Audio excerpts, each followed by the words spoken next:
like the Cavs, we gotta let them know. And got it with a shield for bees head. And got it with a shield for bees head.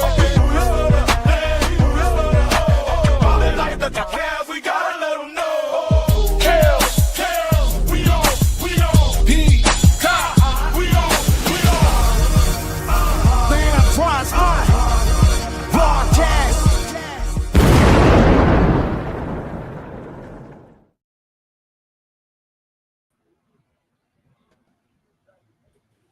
Peacock, I see you liking that, huh? Hey, I see you liking that, huh? You see yourself on there. I see you liking that, huh? you know, all I did was make your intro better. That's all. Ain't that about a blip? Get Ain't that about a blip? Happy Wednesday, everybody. Welcome to this episode of the Antoine Spivey Sports and Entertainment Podcast Show on the Diva Spivey Media Network and also on YouTube. I'm your host, Spivey. And y'all see I got with me, Kels, the Truth of the Building, and Peacock in the building. What's good, fellas? What's going on, man? What's going on? Not much chilling, man. How y'all week going so far? It's going great. I ain't had no complaints or no troubles. You know, got an extended weekend. You say what, Peacock? Got a little bit of an extended weekend coming up. Some much needed days off, so should be good overall. Look at you, finally winning that something. Look at you, finally winning that something. Damn, it's like that. Huh? I said it's like that. I'm just saying. It's always gonna be like that. Here you go. So be prepared. Be prepared because you think training this training day again. So Ooh, for you? For you. Look. Who was his other character? I don't have no right? character. I don't have no Lonzo, character. right? You say what? He treat you like Jake. I don't know who Jake is. You talk about Jake Paul? I don't know what Jake you talking about. Wow. Peacock, you a fool, man. You a fool. You a fool.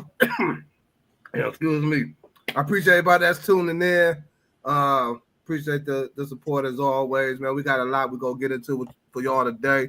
We got some NBA talk, we got some NFL talk, but for right now, we're gonna start off with this whole LeBron James controversy, criticism that he's been receiving lately for basically skipping the All-Star game and announcing it maybe like an hour or two before the game, I believe.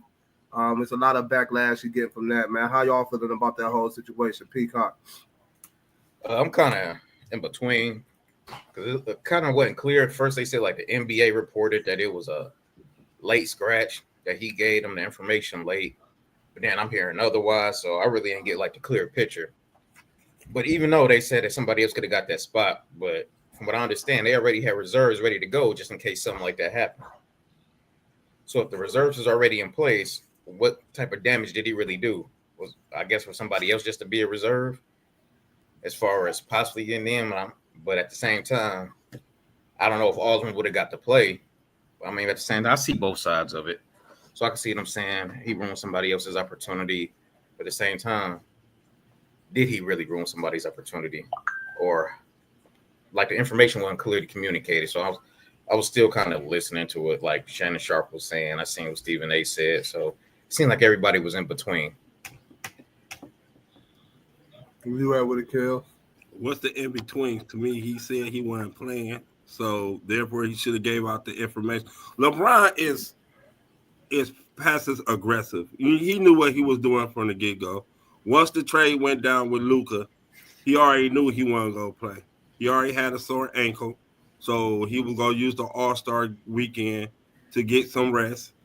Either he could have. They didn't even have to play him. He could have just sat on the bench with his jersey on. He didn't have to play. You know what I'm saying? But to announce it 2 hours before is selfish to me.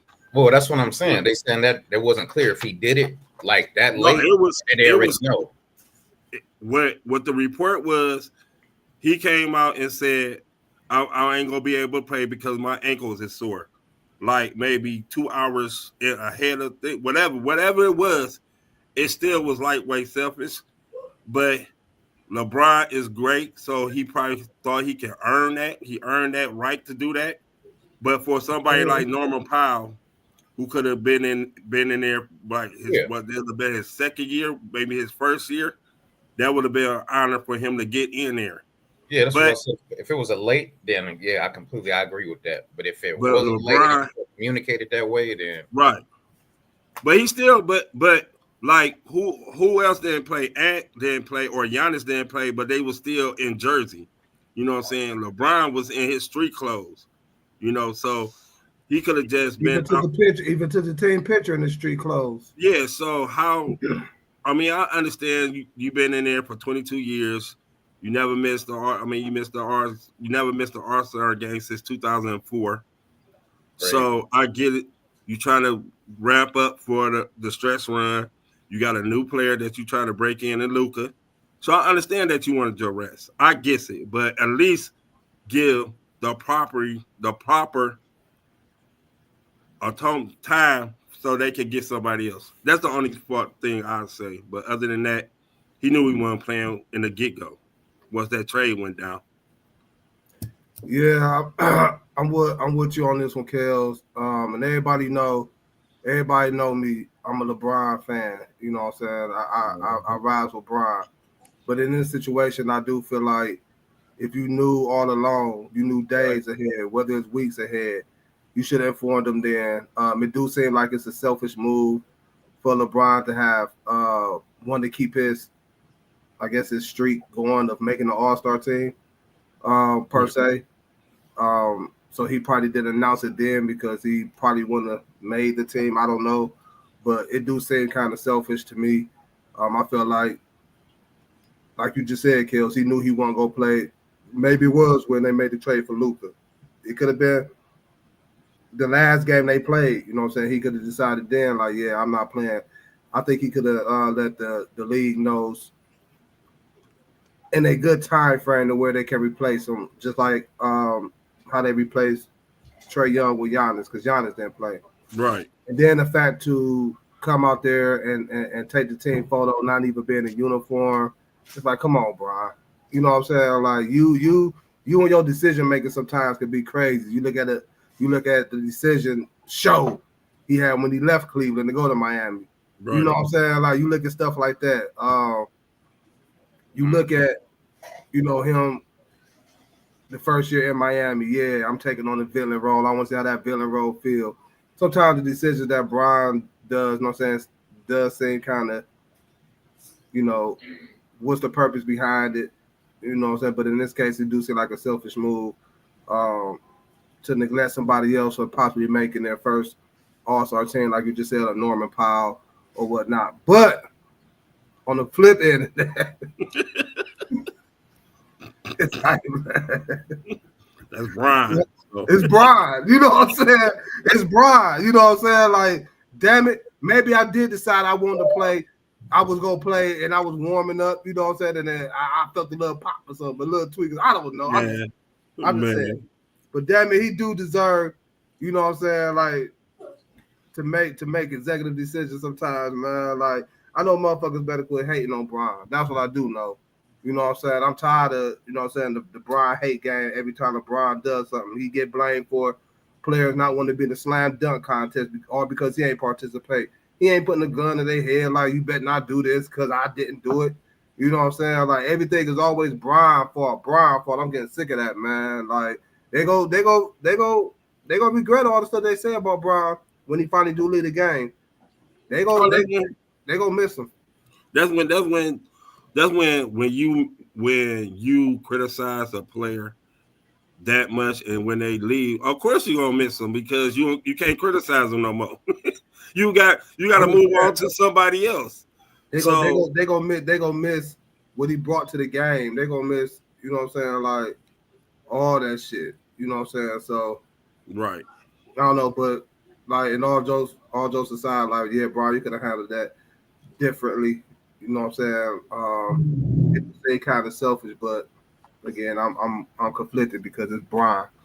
You know what I'm saying? He got the right to make some choices all he wants to. Like me, for a prime example. I make choices when they come to y'all. You know what I'm saying? Sometimes I let y'all survive. Sometimes I got to y'all little tails. I make decisions like that. Hey, Don't Real let quick, me real quick before we move on, y'all can tell me the truth, man. Y'all can tell me the truth. Y'all be tired of my shit, don't y'all? Y'all tired of my shit, ain't y'all? Oh no, Y'all can tell me the truth. Like, I'm telling like, you, I'm telling you on live on screen right now because when I beat you, it's gonna be even better. I'm just saying, like, okay, that might be all cool, but y'all really like, especially you, Peacock. You've been here long enough that you got so many of these ass whoopings. It's crazy. Like, I know, not from you. I know you tired. I know you tired. Like, I'm tired of hearing this dude's mouth, man. I'm tired of all this shit. So I know, Dude, I know y'all are. But guess what? You talk when you win. You talk when you lose. You just don't be quiet. So what's the point? But guess what? Guess what? You right. What's the point? Because they Hey, what y'all gonna do? You gonna talk. One thing you gonna do is talk.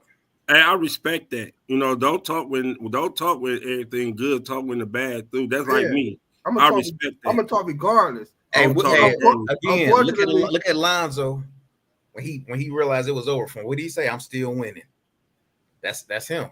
Even when he lost, he's still winning. Unfortunately, I ain't faced so many good situations to where I'm in a losing situation where I can't talk. But I just want to ask y'all that. I know y'all tired of that shit. You know what I'm saying? And when y'all ready to man up and quit being soft, Kales, quit being scared, Peacock, to do something about it, then maybe one day y'all will. Until then, that's all I got to say. Now, all right, Secure. Keeping it with the All-Star game.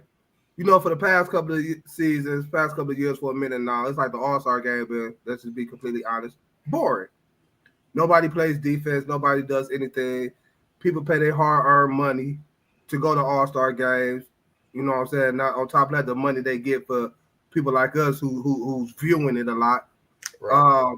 And they don't put efforts out there or anything. So they've been trying year after year to do things to make the All-Star game competitive. It seems like nothing has worked. So here go two more that's been thrown around there. Ask y'all opinion.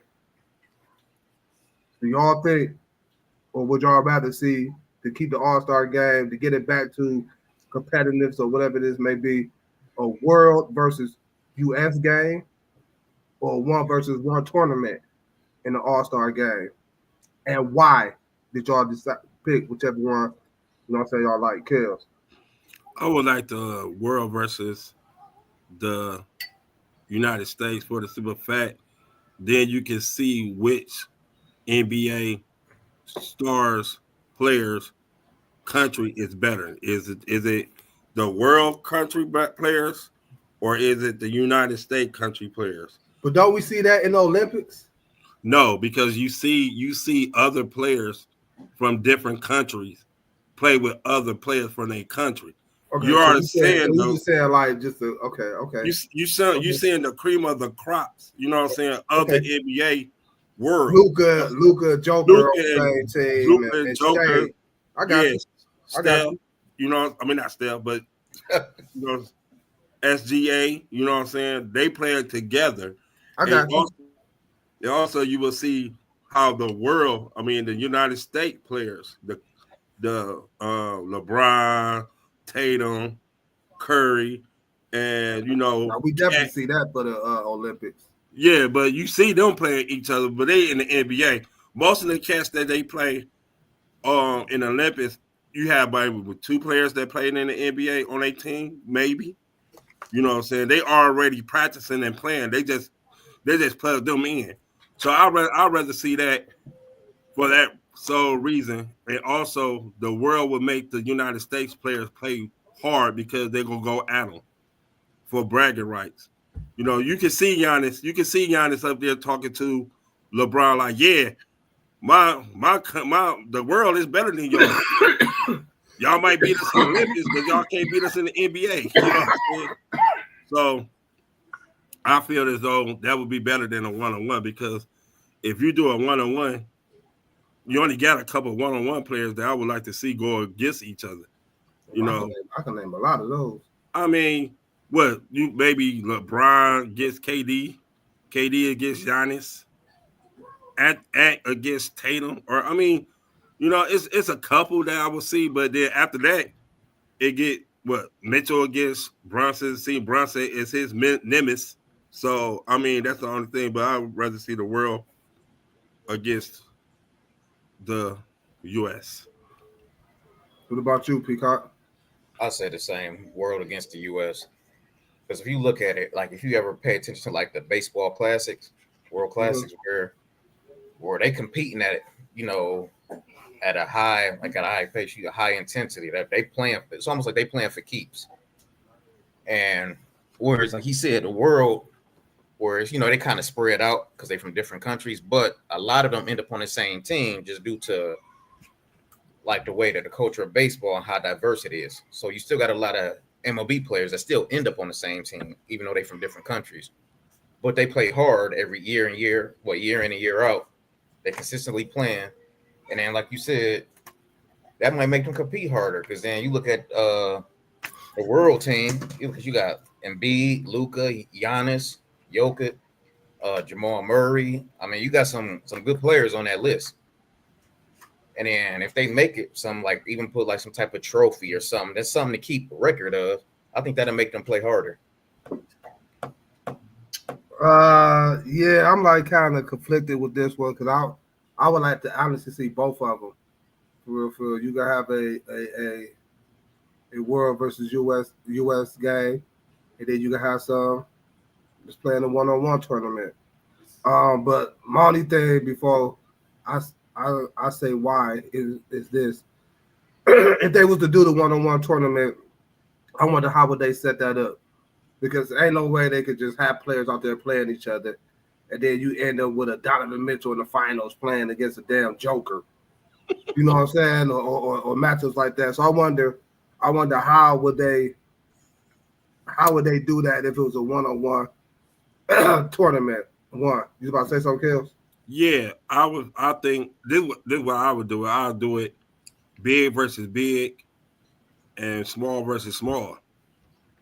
You know, big man versus big man. That includes your center, your forward. Now what would that small consist of? Small forward, shooting guard, point guard? The shooting guard, point guards. So Darius Garland can end up playing Jason Tatum in the finals.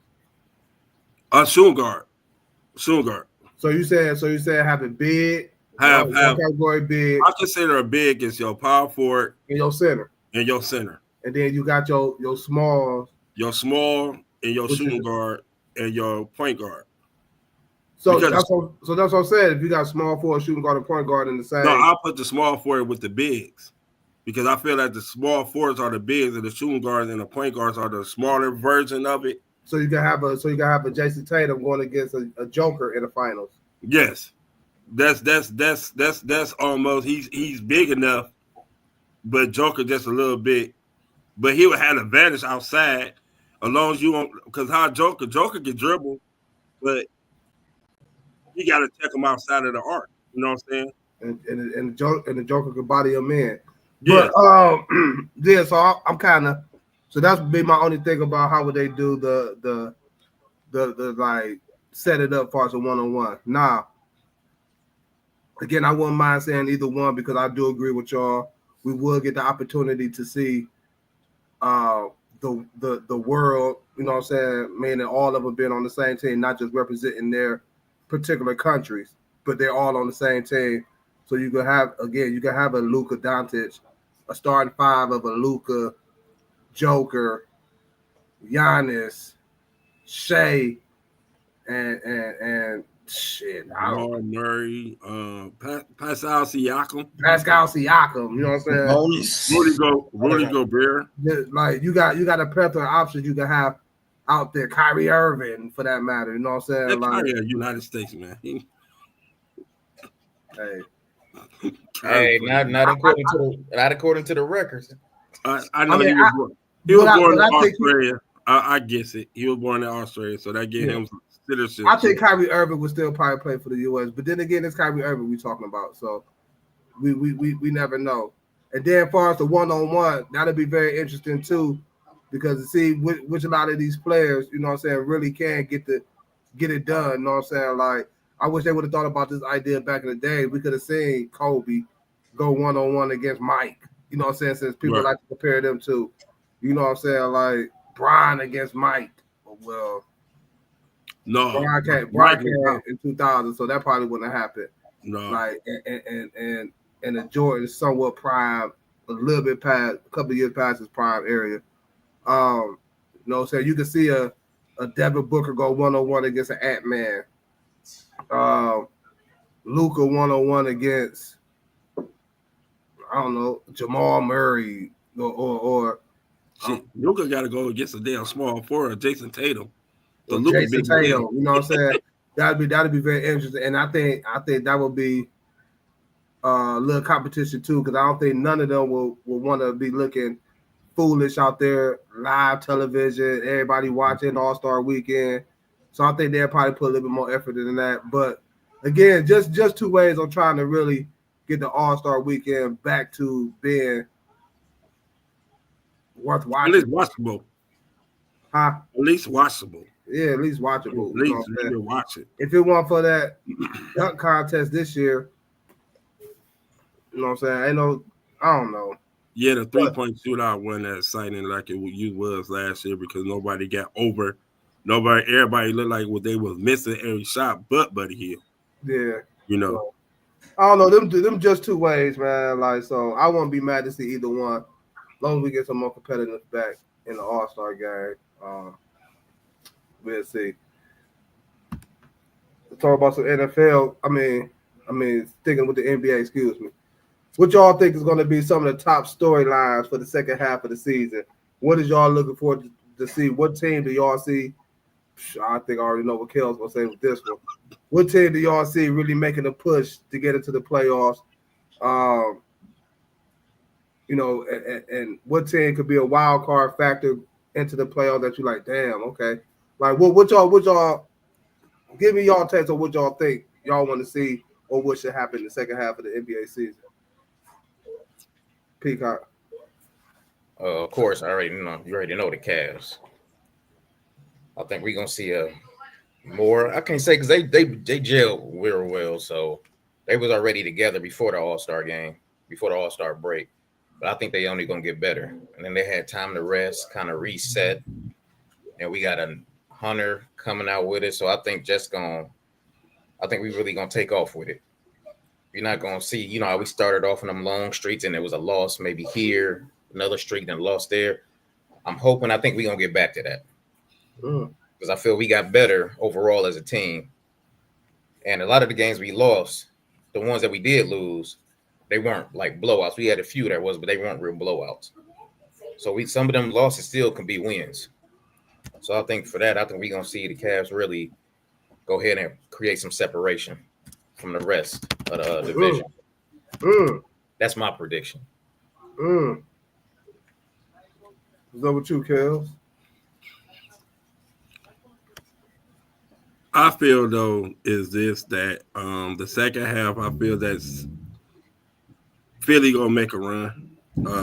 Really think Philly gonna make a run because they only one game out of the play-in game, and I've always have believed that star players come out and play. So I feel as though right now how they playing is not how they gonna finish. How Paul George is playing right now is not how he gonna finish. If Embiid is healthy, he's not gonna play that low. And I think Nick Nurse is a good coach, so he will make some type of adjustment. But on top of that, in the West, I'm really interested to see how Luka play with LeBron within these next couple of games and see how they gel together and see where they go get some more scoring from who they go get their other scoring from. So that's my prediction. Philly will make the play-in tournament in the second half. Kill, we were talking about this earlier. Peacock, I'm going to ask you the same thing I asked Kels earlier. We all see how Philly playing this season. 20-34. You know what I'm saying? Out the play-in. Kels keep bringing up they only a game and a half out from a Chicago Bull team, as Kels so eloquently put it earlier when we was talking, that don't have a better team than Philly or whatnot. Joel Embiid, for one, is not healthy. They already talking about him needing to have another knee surgery. Hell, I was just watching it again today. They talk about, they should shut Embiid down, let him have the surgery and get him is 100% no basketball, nothing. Get him ready to next season. Paul George ain't been doing shit all goddamn season. So what I'm about to ask you, Peacock, is this: do you think it's easy for a team that's playing like a Philadelphia 76ers team is playing, just magically snap their fingers and flip the switch and just start, as Kel say, going big ass runs or whatever, and turn shit around this damn late into the season with 20-some games left and they already played 54 games? See, Do you think Philly can flip that switch and have a second half of the season that will propel them into the playoffs? honestly, no. Because when you look at it, you're not talking a game and a half out of like the third or the fourth spot. You're talking about a game and a half out of the play-in. What do you say? 14 games under 500? Yeah, no. And you still got a tough road ahead. It's not like you just about to coast through the season. Like you got to be like a bunch of bums. Right. You playing some teams that's already in the playoffs or going to be in the playoffs for sure. Well, I don't see them just being able to hit the switch, like LeBron used to do. No. And just turn it up for the playoffs. I just don't see that. Like myself. Yeah, I knew that was coming. But anyway, Yeah. I don't think it's worth Embiid furthering his injury. You see where they at now. You see what you got to look forward to. But do you really want to take that chance? If he injure himself even more, and he do have to, and that makes that surgery more intense or more serious surgery, then you looking at him probably missing time for the upcoming season. And I'm sure they don't want to start off on him missing time in the beginning of the season when you can get him healthy now. So I would say shut it down. My question is this then. Why did they bring Paul George over there to Philadelphia for? To win game, help Embiid win games and get to somewhere they have not been. We know where they brought him over there, but they a game My and a half thing is this. My thing is this, is that the way they playing, they still have the chance to make a playoff run. I know that saying all you got to do is get into the dance, but they say they get into the dance. They don't have the moves to win it. You don't know what type of moves they might make during this stretch, because they're more. The GM might have some trade that he can make to boost the team. The trade deadline is over. What are you talking about? What are you gonna trade? Oh, that's right. Damn, the trade deadline is over. Okay, my bad. Well, so that's what I'm saying. What they gonna do differently? They can make adjustments. It's adjustment. It can be a little tweak. What adjustments have they made so far that shows you that they can get it done? They are one game out of the playing game, and they have not played their best basketball. With a top player injured right now, and there's a lot of concerns around his injury. Okay, if they were so concerned about his injuries, they would not play him. They wouldn't be talking about shutting him down if they weren't concerned. The only people who talk about shutting him down is the media. You ain't not heard one front office person come from Philadelphia and talk about we gonna shut him down. Did Embiid mention a surgery? Embiid didn't mention the surgery. That was the media who mentioned. How did the media get that information? No, I didn't heard. Embiid did put out a statement saying he may have to have surgery at the end of the season. No, he didn't say at the end of the season. He just said I may have to have. He said after the season. You're right. He did. So? Okay, I was saying you're right. He did say after, but he also said, you know what I'm saying. But we gonna keep monitoring my situation. Meaning, if it gets to a point where they be like, no, you know what, we ain't about to, you know what I'm saying. We ain't going nowhere. Your shit ain't really healthy as it is. You're doing it but making it worse. Then he open to them shutting them down. You know what I'm saying? But and I understand that, but it ain't come to that point yet. So It's what I'm something saying, you don't plan for a surgery just to have one. It's something wrong if you got to have surgery. if So man, that right now, there, there's something's not right to begin let's with. keep if it was worse than what they thought it was, trust me, they would have shut it down. They would have shut him down.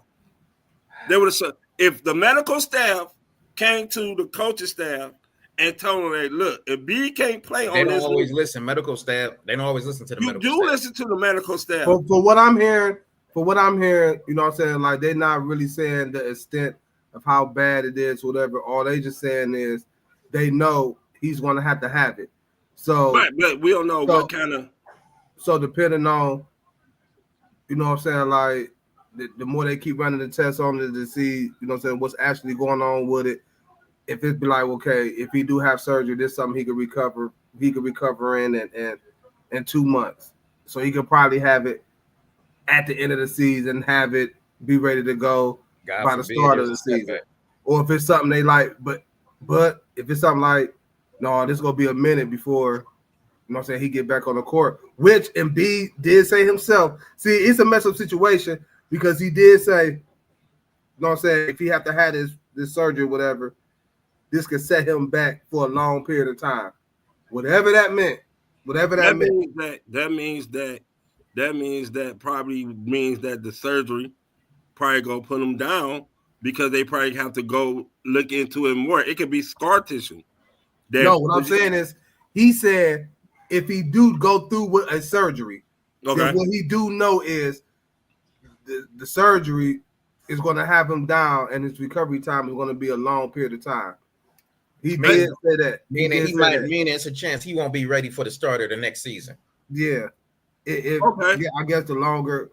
I don't know. I got to look more to the story. But like put it like this. This is how if the medical staff come to a coach or the organization and states that he can play, is not going to further hurt him or hinder him. They don't know that. The player going to play.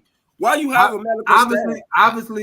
Obviously, that's not what they said. If Joel Embiid himself is saying he's going to have surgery, so obviously they're not saying, "Oh, his shit is well enough to where he ain't fucking nothing up or whatever it is may be." But I don't know. But you real high on the 76ers making that run. For your sake, for your sake, and your if I'm wrong, for your sake and for your ego. I hope you're right. I don't think they could do it. I think some storylines for me is I agree with you, Peacock. I want to see if the Cavs can continue to keep playing at a high level, knowing this is crunch time. This is where we really gotta mark our place for the playoffs. Us getting healthy, Isaac Okoro. Hopefully, we getting Dane Wade back sometime soon. Hopefully, and DeAndre Hunter can continue to be incorporated into this offense and the defensive schemes to where now he's a factor, especially when we play in the team or we have to end up playing a team like Boston, which I'm expecting for us to see them in the Eastern Conference Finals. So hopefully we could incorporate all that. So I'm interested to see how the Cavaliers finish out this season. And then on the West, OKC, how bad do they really want it? Because they was like in a position like they was playing this good last season, if I'm not mistaken. Got to the Western Conference Finals and end up losing to Dallas. Shai Gilgeous-Alexander right now is playing out of his mind. He's playing like he's the front runner to win the MVP this year. I hope he get it. That's who I think should get it. So I'm interested. I'm interested to see that. I'm interested to see this whole Jimmy Butler effect on the Golden State Warriors. You know, Draymond Green making his comments as far as he thinks the Warriors are back to championship form by adding Jimmy buckets to the squad. So I'm interested to see how that go. Wemby and De'Aaron Fox, you know what I'm saying, taking another step to end the season strong. So next year they'll know what they really had chemistry-wise. I'm interested to see that. And how Kevin Durant and the Phoenix Suns finish out the season. You know, is Durant really feeling some way about being blindsided, about even being brought up in trade talks? You know what I'm saying? You know, that can have an effect on players at times too. Like, damn, you trying to get rid of me? So okay, all right, I got you. So Yeah, them son for me. So we'll see. Second half of the season actually start tonight with the Lakers against the Charlotte Hornets. We won't have LeBron no. playing? You said LeBron playing? Is he playing? No, You're not playing? no, LeBron ain't playing. And apparently they took the limit restriction off of Luka, so he has no restrictions put on him. I guess he's really acclimated to the Lakers. Huh? About to go full throttle. Yeah, he going full throttle. That's interesting because LeBron is not. So he really gonna milk this ankle injury. Yeah. How y'all feel about talk about some NFL now?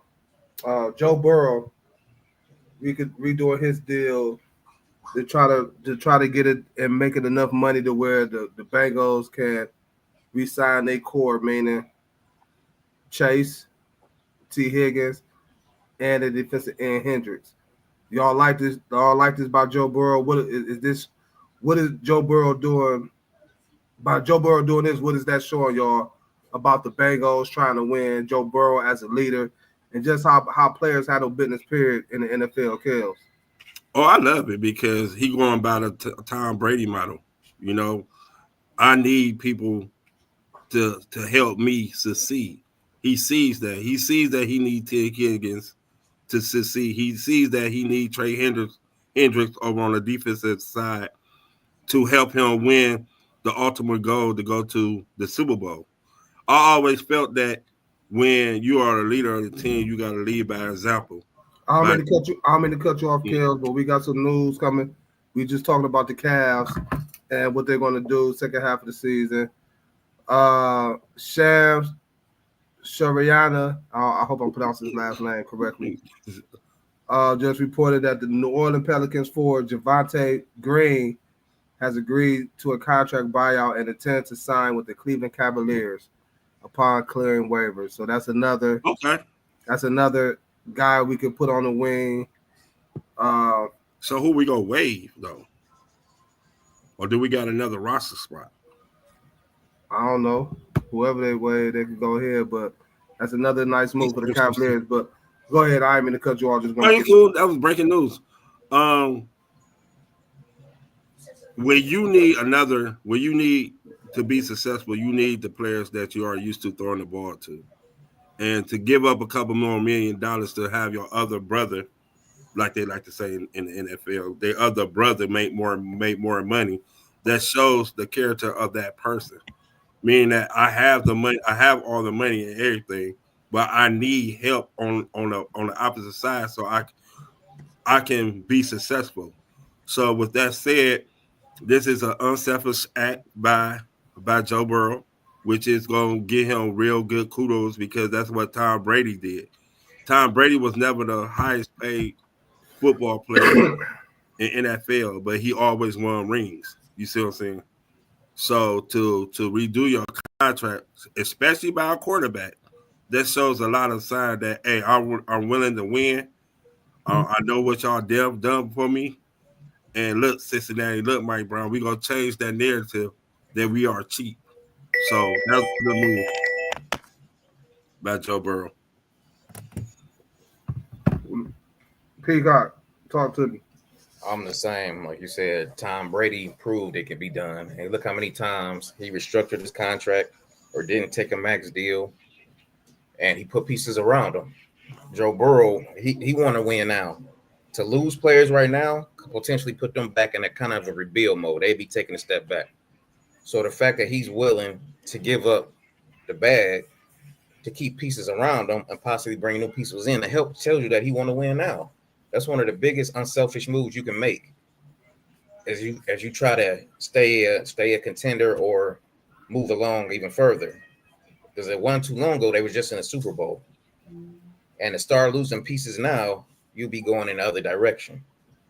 So I like the move. I'll be all for it. If I got the opportunity to win a chip, I'm gonna make that move. I'm gonna do whatever it takes. And if them players got the same mindset, and he know if they got the same mindset, because if the players was like, and so I had to go back to it, like remember how Odell or some of them was how they wanted out or they wanted to be elsewhere. I don't see him advocating or making that change if the players didn't want to be there. The fact that he know they want to be there, he know they want to win. So I think that's an unselfish move by him, and it's gonna pay off for him.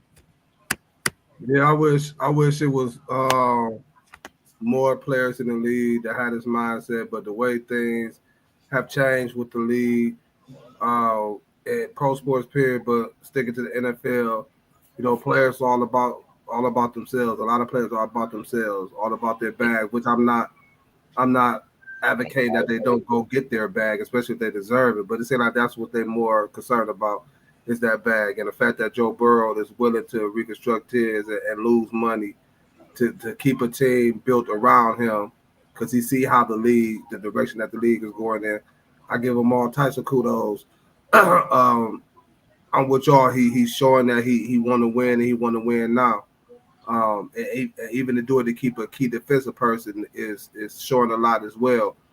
He's just not about the offensive end. He's concerned about the defensive end as well. Now, all Cincinnati got to do is go out there and upgrade more on that defensive end, especially in the back end part.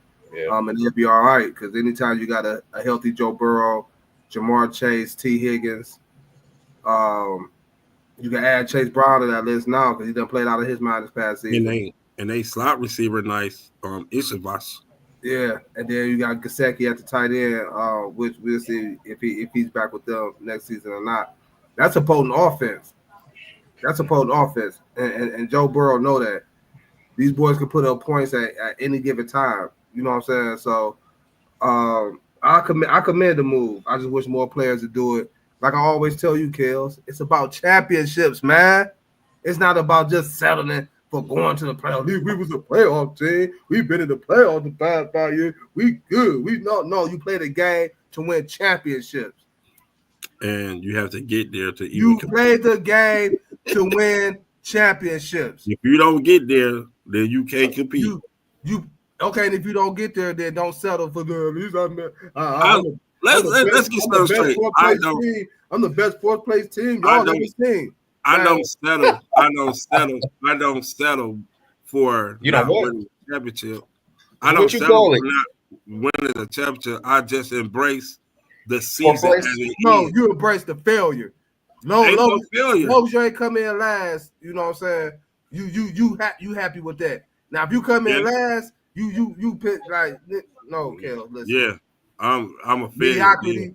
You played the game to win championships. And I applaud Joe Burrow for doing everything he needed to do to win a championship, not just to make it to the playoffs to say, well, I'm a good playoff team. We're a good playoff team. Let me ask you a question. I'm content with that. I am not content. You want to win championship. I'm not content with my friend is just content with just being the greatest fourth place ever. No. In history. No. Yeah. I'm not content with it. You made that statement. I'm not content with it. You said I just embrace where I just embrace where I failed at that year. I embrace that fifth place, boy. So yeah. I'm not a loser, I'm a winner. So therefore, y'all can call me whatever y'all want to call me. I don't embrace losing. Well, you know who is a winner besides myself? Cam Ward. It's a lot, you know what I'm saying, of talk going on. Who's going to be the first quarterback coming off the board? Who is a better quarterback coming out this draft class? Is it Shador? Is it Ward? Is it I can't get his name out, from Alabama, on the tip of my tongue. Jalen Milroe. Yeah, Milroe. You know what I'm saying? Like, do y'all think Cam Ward is the best quarterback in this year NFL draft? Kels. Oh, you got to be the one to answer. It's a bad assessment.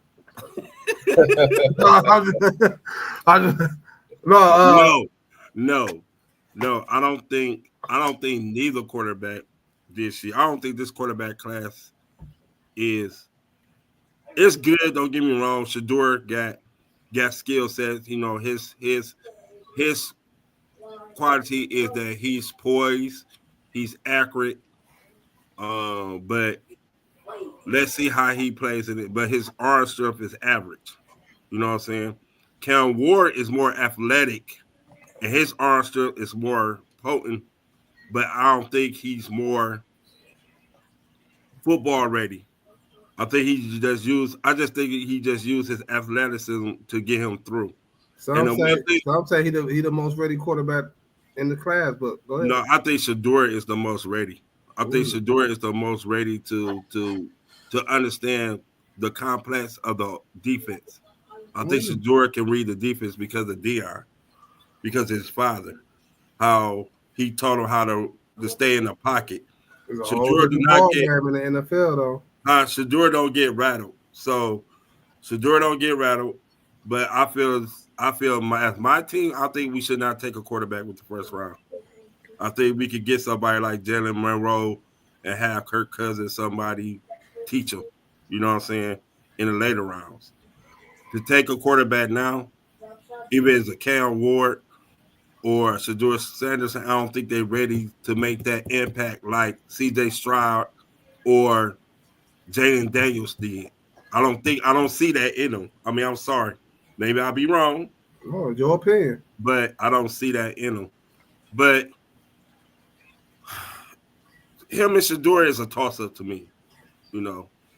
The one thing I know Shador didn't do is quit on his team in a bowl game. So that's another quality I see. I mean, you know. Ooh, are shots being fired at an individual? Yeah, because if I was his teammate, I'd be real mad. I understand you going to the NFL. I guess it. If you want to go play, then don't play at all. You know, don't play and then sit the second half, and then you try to come back in because we came down, and then try to no. If you gonna play, play. If you go sit. So that's what I'm saying. But this class of quarterbacks is not. I mean, you got quarterbacks in this class like Will Howard might be nice. The dude for Syracuse that we had will be okay. Jackson Dart will be nice. You know, Jalen McGrow in the later rounds will be nice. But to pick no 1 and 2, no, I don't think they are capable of 1 and 2 quarterbacks. Because Cam Ward, the best quarterback in this year's NFL draft. I mean, I don't know fully, but I think Sanders is also a decent quarterback. I think Cam Ward can be. I mean, you look at what he did: 158 touchdowns to 37 interceptions, 18,000 plus passing yards, third most in NCAA history. So I think that kind of you can't ignore that.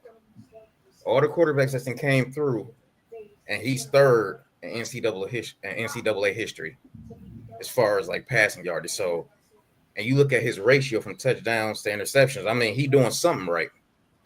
If he's not turning the ball over like that, and he putting points on the board, and he putting yardage up, he moving the ball downfield. So you can't ignore that. So it's a lot of quarterbacks who they say are coming out and maybe better than him, but you still can't ignore what he's doing right now. So I'd say he is. I mean, you don't know if you don't give him a shot, you can't know they had to get Jay Daniels a shot, and you see what he did. So I don't see why Cam Ward can't do the same thing as long as he's in the right program. I don't see Cam Ward being Jaden Daniels. I didn't say he was Jaden Daniels. I said you had to give Jaden Daniels a chance to perform, right? No, he earned that. He earned that. So why isn't that Cam Ward hasn't earned it? What did Cam Ward not do? Cam Ward wasn't even the best quarterback in college. That's what he didn't earn. He wasn't even the best quarterback in college. Jaden Daniels was one of the best quarterbacks coming out in college. So he's not the best quarterback. He's just ranked number 1. You said Jaden Daniels was one of the best. You didn't say he was the best. You said he was one of the best. Who so is Cam Ward? Is Cam Ward not one of the best? They just got him ranked number 1, but he's not one of the best. No, because he wasn't. Oh, they don't know what they're doing. Is that it? They don't know what they're doing. I'm not saying they don't know what they're doing. It's by they got him ranked as number 1. Okay, put like this. You running all them numbers off, right? You running all them numbers off, right? He threw for 130 whatever, right? Also, Ty Detmer was the best quarterback. Got all the records in college. And what happened when he got to the NFL? Just because it's in transition don't mean he's going to have that same fate. But Okay, you cannot and you can't ignore his body of work. His body of work was just like Ty Detmer's. His body of work was just like his team. All right, put it like this: did that equate Miami to winning games?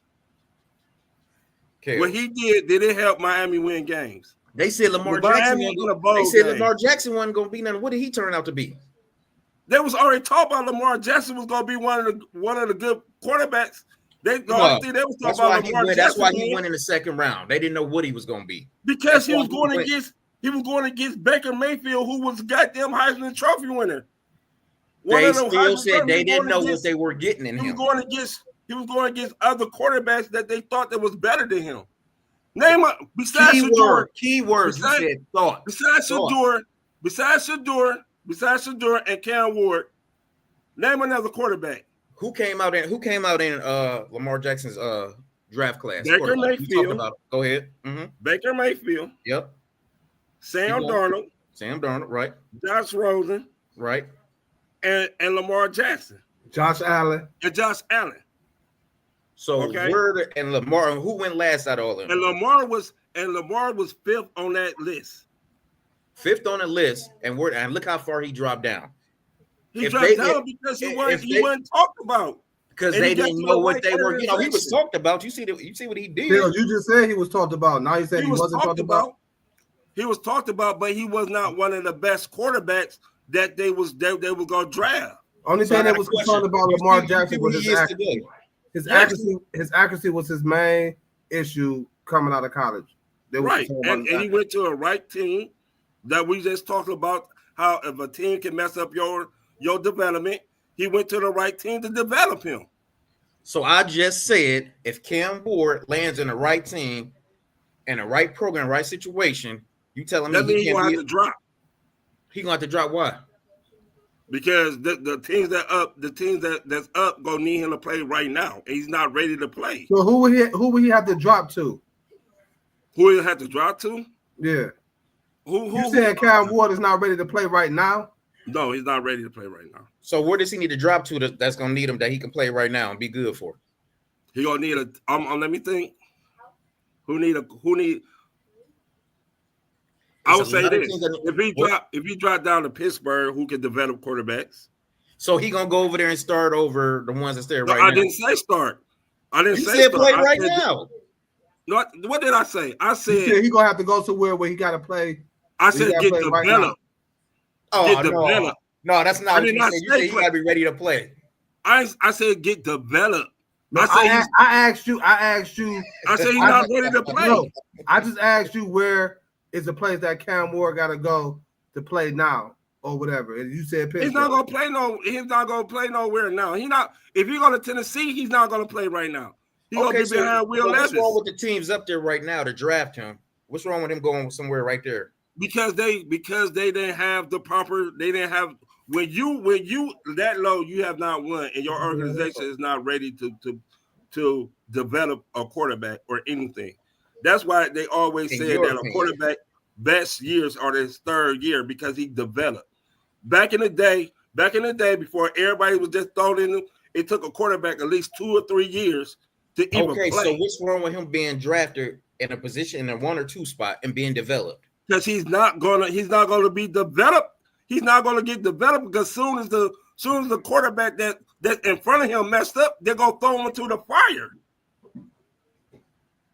They're gonna throw him into the fire. Just like Justin Fields. If Justin Fields would have went to a better organization. Was Bryce Young ready? No, Bryce Young wasn't ready. That's why he got benched. So you feel like what I'm getting from you is, and you see when he got any quarterback coming out of college, they're not going to be ready to start immediately like their first season. Is that what you're saying? It takes a special quarterback. And you already know what. So was you expecting, before we move on, was you expecting CJ Stroud to have the type of first year that he had in Houston? I expected him to start. Yes, and I saw potential in him. Yes, and you already knew he was going to start. So you just said it take a very special, talented person, but now you say you saw potential. Come on, Kel. No, so CJ Stroud in college. So CJ Stroud. Well, I just talk about college. So CJ Stroud won better than Cam Ward in college. You say, was he better than Cam Ward? Yes. What you going by? I'm going by the whole body of work. The whole body of work? Yes.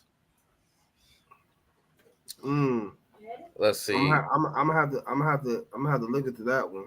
Or if I'm gonna even take Bryce Young, for example. You know why the reason Bryce Young started playing well? Because he got to sit down and look at the game and learn from Andy Dalton, who was No. Yes, it was. No, you're not about to do that. You're not about to do that. Yes, it was. You're not about to do that. Oh man. So you telling me when they benched him, He got back in. He got why they benched him? Bryce Young, the whole team, period. You know what I'm saying, was not playing well at all. Until Bryce Young started playing well, right? The whole team. Did Bryce Young get benched and they brought in Andy Dalton? Yeah. But don't sit up here and say he got benched because for him to sit back and learn from Andy Dalton, then he came back in the game, went the fuck off. No, he got back in the game because Andy Dalton ended up getting hurt. You're not about to do that. Yeah, he learned from Andy Dalton, then he from sitting down. Sometimes when you sit down and really look at stuff, you get it. You understand better. Bryce you know Young, what I'm saying? So why can't Cam Ward do that? Because he's not going to be able to do that at the number 1 pick. He's not.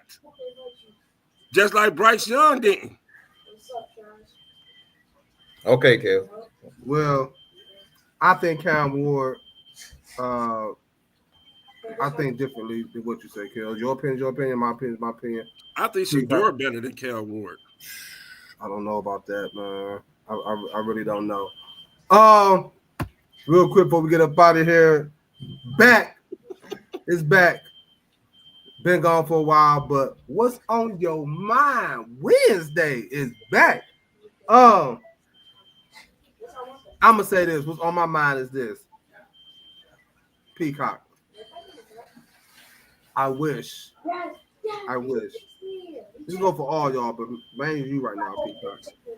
I wish you would just come to terms and to grips and quit having these beautiful people that watches this show feeding them with the nonsense. What I mean by the nonsense is this. You with this, I need help to win a championship. You in this, everybody else don't think right, but you do. You are afraid. And again, I'm gonna keep going back to what happened this past season. You know what I'm saying? You say you tired of people. Let's go back. No, don't go. Let's go over the seasons. If you're gonna do this, go over the last few seasons. Hold on. You say you tired of people basically just handing me a trophy or whatever, which ain't true. But you had an opportunity to shut all that down. And we done went back and forth with this for the longest. Me, you, Kales, had to went back and forth with this. You had an opportunity to shut that down with the team that you had. And you was about to add 3 more players. Let's go back to over the years. Let's not stay focused on let's go back over the years and where that argument came from. Hold on. Just for one player. You turned that down because you feel like I'm gonna have to see you down the road. Like I ain't got to see the same players I just gave you. No, that wasn't my logic at all. No. Oh well. All I know is this upcoming season.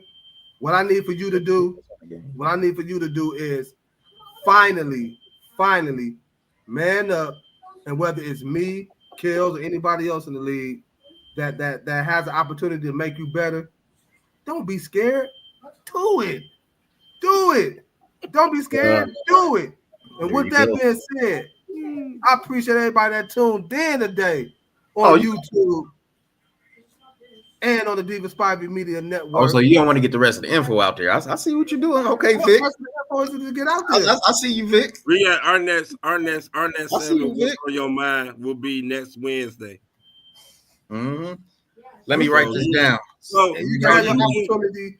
So you write down whatever it is you need to write down. Yeah, you can rebuttal that. Okay. Because it's definitely what's gonna happen is what's going to happen is you're going to look. You're going to be looked at again. Like, man, the point of you, your soliloquy is what? It don't matter because only thing you can say is this. What you can't say is this. Like you always tell me, what you can't say is this. My deals don't be bad. And with that being said, man, we gonna catch y'all same time, same place on the next show. For myself, for Big Peacock, Kales the Truth in the building. Man, we appreciate y'all that tuned in on YouTube and the Diva Spivey Media Network. Don't forget, continue to keep supporting your boys, man. We out of here, y'all. Y'all stay safe. Peace. Ballin' like the Cavs.